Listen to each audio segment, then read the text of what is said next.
আসসালামু আলাইকুম। শীত তো প্রায় চলেই এসেছে।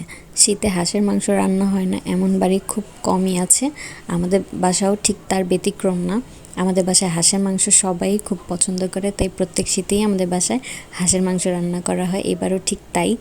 প্রথমে আম্মু কড়াই চুলায় বসিয়ে দিয়েছিল পরিমাণ মতো তেল গরম হলেই পেঁয়াজ দিয়ে দিয়েছিল। এখন পেঁয়াজ বাদামি রঙের হয়ে আসলেই অ্যাজ ইউজুয়াল আমরা মশলাগুলো দিব। প্রত্যেকবারই যা হয়, তার জন্য অপেক্ষা করুন।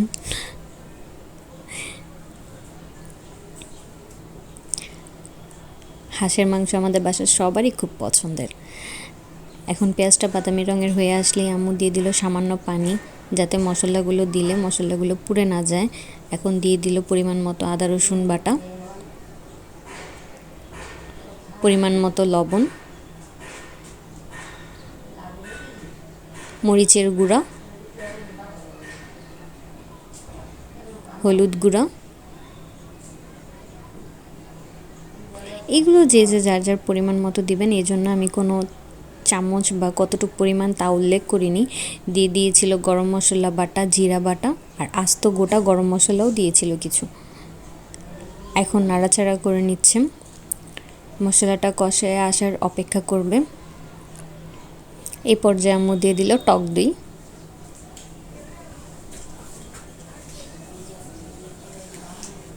এখন ভালোভাবে মশলাটা কষায় নেবে।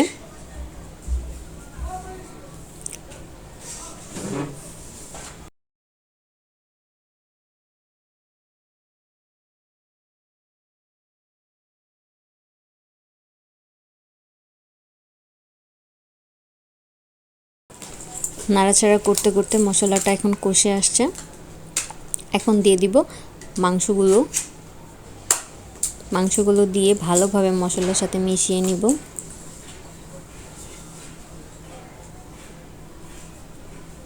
মিশানো হয়ে গেলে আম্মু সামান্য পানি দিয়ে দিবে।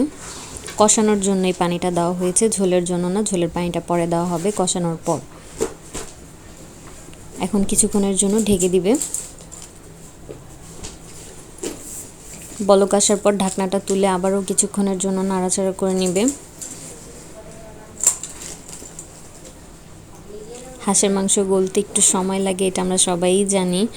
আবারও ঢাকনা খুলে একটু পানিটা শুকিয়ে এসে কষানোটা হয়ে আসছে। এখন হাঁসের মাংসটা দেখতে কালারটা খুব সুন্দর হয়েছে, অনেক মজাও হয়েছিল। কথা বলতে বলতে কষানো কিন্তু প্রায় শেষ। এই পর্যায়ে আমার ঝোলের পানিটা দিয়ে দিয়েছিল, আমি সেটার ক্লিপটা নিতে পারি নাই। পরিমাণ মতো ঝোলটা দিয়ে দিয়েছিল। এখন বলক আসার জন্য ঢেকে দিবে। এখন বলক চলে আসছে, উপরে তেলও কিন্তু ভেসে উঠেছে।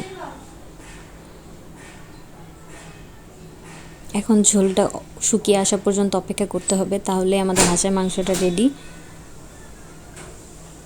দিয়ে দিল আস্ত কিছু কাঁচামরিচ। এখন প্রায় রেডি আমাদের হাঁসের মাংস।